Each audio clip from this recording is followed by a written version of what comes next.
Welcome again. Reka subire kubaha ikaze mwese mukunu bya vya Buja TV. No munsi nkuko mubibona ndi ahantu amazing, hameze bien. Je novuga yuko handyoheye sana kuko na ahantu nasanze aba tip cyangwa abasore abantu b'abasore bari mu kazi bakoresha amaboko yabo. Tous les jours ndakunda kubabwira yuko mumenyere kwikorera akazi kanyu n'amaboko yanyu kuko bizobashikana ku ntambwe mwifuza. Isaac Classic on the mic, ariko kuri camera, behind the camera hariya ni Scott Professional. Bana ahantu ni kwisoko mu Kinama, isoko ya kera Kinama, aho nagiriwe amahigo yo guhura n'umutama asanzwe yikorera utwiwe, akora akazi k'amaboko kagoye cyane. Ndafise byinshi nshaka kumubaza, ndafise impamvu rero namusabye yuko tuyaga kugira ubu uriko tukikana kuri no mwanya wige byinshi kuri uyu mutama. Welcome muze, ndabaramukije. Amahoro kabisa. Ni sawa? Ni impore kabisa. Je nshaka kumbure ubwa mbere kabisa utubwire akazina kanyu abantu babazi ukazina kanyu. Je nitwa Nduhiri Miss Sudi. Nduhiri Miss Sudi. Sudi. Sudi mutama mufise imyaka ingahe? Je mfise imyaka 60. 60. Aka kazi ko gukora amapine urabona ko ari akazi kagoye kandi gakoresha ingufu nyinshi. Wagatanguye ryari? Je nagatanguye nikanza zamani, lakini siwe tarehe zile kanzi yako. Yewe siko tulianza ile soko kubwa haijajengoka mzuri. Tuko biko banatukwambia twende kutumika kwa ile soko ya Jabi, ndio biko banayijenga bado hajatumika. Ndio tulianza kutumikia birato ku Jabi n'abanyagitega. Abo bazehe bazamani aho hari nkajya parapika masiko kabisa. Sipakumbuke. Ari mu gihumbi kimwe n'amajana 970 hiyo mu bihumbi 2000 na kwa wakati michombero anatosha bagaza anatosha michombero. Niho watangiye akazi urumva ko atari hafi yani kama myaka 13 hivi, myaka 15. Okay, akazi kugira ugatangure byagenze gute? Bari nifundisha abo bazehe bari kufa. Banamane nafanya pole pole, barambwira ati barakora buke kazi ambe uzokamenyera buke. Okay, ngako akazi uragatanguye, urabona ko wagatanguye kuva kera. Abasore bose mbona ngaha mutama bose baje bagusanga imbuga niwe wayitanga? Imbuga mu bisanzwe abo bose baje bansanga ngaha kabisa. Ntababeshe nawe nibavuke. Nawe nibavuke. Biboneka neza yuko akazi wamaze kukamenyera sana. Jesha kumbwira ibintu bibiri wibuka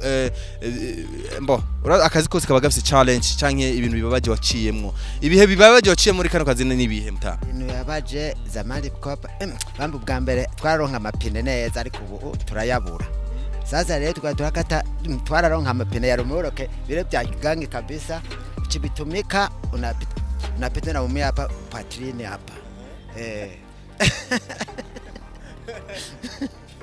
Ibi ni mu bintu ariko akazi mutamenga kararuhisha sana kandi ukisha choka kama unakowa unatapika damu. Ukoroye ukora hanyuma rero muganga akakubwira ati rero punguza akazi k'uburuhe, punguze n'inzoga, ukibifanya utakufa. Mimi punguza pombe hivi na kunywa maji na pombe tudogo. Ubu ufise bana bangahe mutanga? Niko na batoto 5.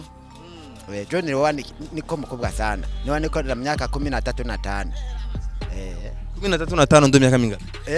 13 ndo myaka mingapi? Bisi myaka 35. Jene biza 13 na 5 wati iyo myaka yo bingana gutega yemwe. Okay, umva twara abana bato na abantu bari bazi ibintu nk'ibishiranye nk'aba bobo bakora baza bakobwa twe ntabakobwa twari tuzi. Ntabwo mwari muzi? Oya twarabona gusa kagira ngo ni nk'ibishusha. Kenshi bavuga yuko ngo abantu benshi baronse amafaranga bashabaja mu bakobwa bashabaja mu biboreza, nawe warabiciye? Oya je nta byanjiye gusa byashikiye gusa nkuze. Uyo mwabyaranye abana bose urumva waramubonye ushora murongora direct? Uyo twabyaranye urumva twabyaranye nyene. Mimi nilitoka huko nikaenda Bilimani. Baba yangu akasema hivi, ulishakuwa mkubwa, acho nikupatia mwanamke. Akanipatia mwanamke kabisa nikamuoa. Tukazana na mtoto mmoja. Mwisho Munga anamuende ajamujani wabo nakufa. Atarapa. Oh, pole sana. Okay, Mutama biboneka neza yuko akazi rero wagatangiye kera. Mbe ipine ishobora kuvamo ipine zinga? Ipine imwe kama uguze nk'inomero 8 pine yote nakuwa pine imiguru 6. Kama nafanya miguru kubwa. Benshi mu bakunda kubashorera ibintu by'ibirato nibande. Abakunda gushora abantu b'ibirato tubiko abaza kuturangura abakongomani batu ba interieri na batu ba apa Bujumbura no kidogo. Mbe pine shobora kuvamo ibintu bingahe Mutama? Shobora kuvamo iki. Biravana kubera pine zirasumbana. Nk'iyaro moroke ntiwamenya amafaranga bivamo kwitwara ibintu byinshi. Ariko nk'aya amanuze amapine mato aya masita senka anti iyo ntuze ya twadina kiki turamenya ibirato bivamo. Okay. Narumvise ngo amapine ashobora kuvamwo na bijya biboro biduze umuduga bigada umuduga hejuru bivamo amasinga bivamo amakamba bivamwo bamwe ibintu byinshi kubera ipine haravamo ibintu by'amamonotiseri muganga bizi gukata mambuca nta wundi abizi umubaze niwe abizi nta wundi gabizi. Okay, hama Mutama arobatama benshi bangana nk'aba canke banashima banakuruta benshi usanga bicariye muhira barindire abana babo bari hanze barunkira inoti kugira abo babandanye ubuzima. Wowe rero ngaho vyawe ivyo ntavyo wemera? Jewe uyu mwanya niko natunguvu kidogo natumika pole. Unaona maisha yangu ni maisha mabaya kabisa, sio maisha mazuri. Nishachoka. Ni maisha mabaya mzee? Maisha mabaya kujipatia pole tu. Faranga mbona nazipata wapi? Nilishakuwa mzee hivi sipatage faranga. Mutama je rero shaka umfashe umbwire igikoresho bacita gute? Ipatasi. Ipine ikoresha ibikoresho bingahe kugira uyironke kugira uyipasure pasagure? Icyambere ni iki. Icya gatatu, icya kabiri. Icya kabiri niriwe. Niriwe riragurugwa. Iri nanuzo faranga mingi. Icya kane kama uko na nomero ya kupimisha na inapima muguru nomero 5, witi nefu, senke ndio natumika.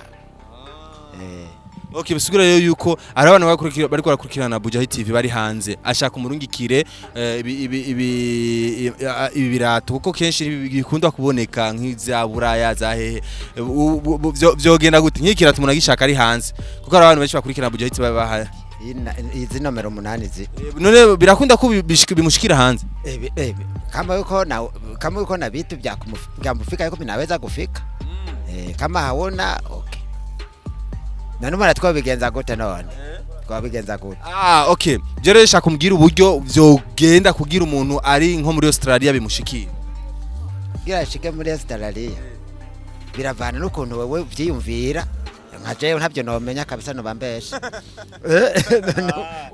Okay, nta masiege yanyu kugira mushikane ibikorwa mukora mu bishikane bitu ya Afrika hapa jeneje tunafatana Zaire, Rwanda, Tanzania, Kirundo.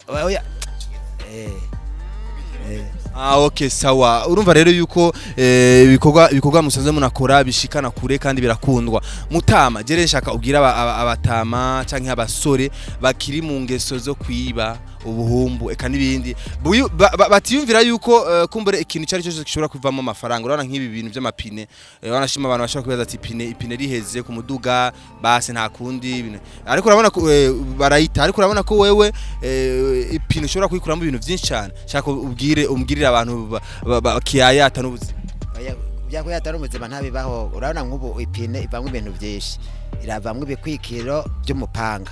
Urabona barajya mipanga iyo ngaha iva mu mangazini burya plastique ubukuyeko uco ufata ipine ukatera ko biraherana n'umupanga. Hanyuma rero ifiza akamaro keshi ushobora kuronka amafaranga ngana gute Mutama? Je ko mose kabisa jewe ndose nkubu ndi musaza ndaronka nk'igihumbi umunsi igihumbi yuko ari maki none umve naje nkora akazi kake uhembwa bivanye n'amafaranga nk'ubu ndikorera sinaona hapa bananipatia baramutuziko nitafuta ifite ndondera amafaranga yo kujya gusa nkuko mvuga sinje kuyiba. Mutama ufise amashuri angahe? Jewe oya je twibye ku ntwara y'cyami twe amashuri yacu yaraheze navene navuye mu mwaka wa kabiri bami ntimwize rero mu gihe vy'abantu gamuga twega mu nzu z'ibyatsi wowe twicara no hasi twebwe oya nitwa amashuri mwize yitwa gute? Amashuri twiga nyene ya leta muga rumva abari ntibatwigisha nkuko mwebwe babigisha kera n'ubu bibaza ko ari ryari bigisha neza urumva kera ukuntu batwigisha umva tuvuye muhira twarashika bakwicara hasi tukaba twiga mu nzu z'ibyatsi apana z'intuze zisakaje ibyatsi byo hejuru bandi naho turira twari guhirayo kubera n'amabati yari ahari tugize ngo turaronka amajambere batangira kutwubakira inzu z'amahuba amahubura yazi ayonzi amahuba najya ava mu bitoke urumva rero ko ari kugira inzu zise neza babone ko duhuba nyine dusa neza twimukira nk'umwaka wa 3 wa 4 gutyo. Shaka kumenya rero wahereye mu kanga?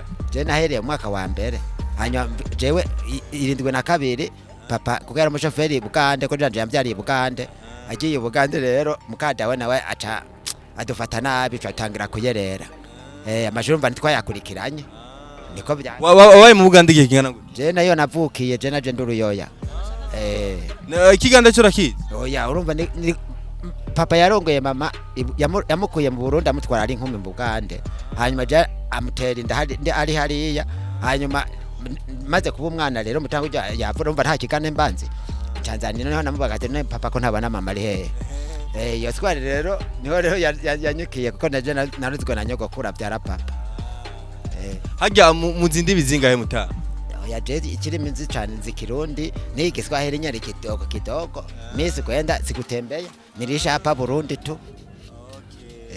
Okay sawa Mutama reka tubashimire cyane ukiyago muduhaye hama kumbere kundi munsi twabakenera mutubwire ku bindi muguma muvumbura ku mapine muzoduhumwa. Sawa kuko ndabona menga mareshesho yarabandanya muvumbura utuntu ku mapine twishe cyane na akantu gashasha muhirirwa kuvumbura naka akadura kuvumbura ubu twarize kuzipamba neza ugashaka kubunyangali tukaziha nyine utuntu tupendeje amarangi urabona kuntu ziba zisa neza ushobora gukora ngo n'amasari turayakora amasandari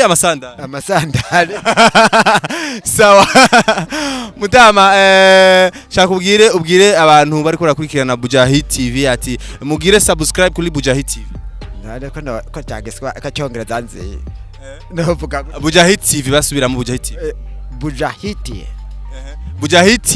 Bujahid TV okay bagire subscribe okay murakoze Mutama sawa twari kumera Mutama wanje rero hagera turyohera kiyago cyari kimeze neza cyane as a class kuri MIC behind the camera and Scott so bana bigira subscribe like na share kugira ubana kure bironka ibigano bya Bujahid TV je nawe ati ciao bye uni musi na gahwane Loki nene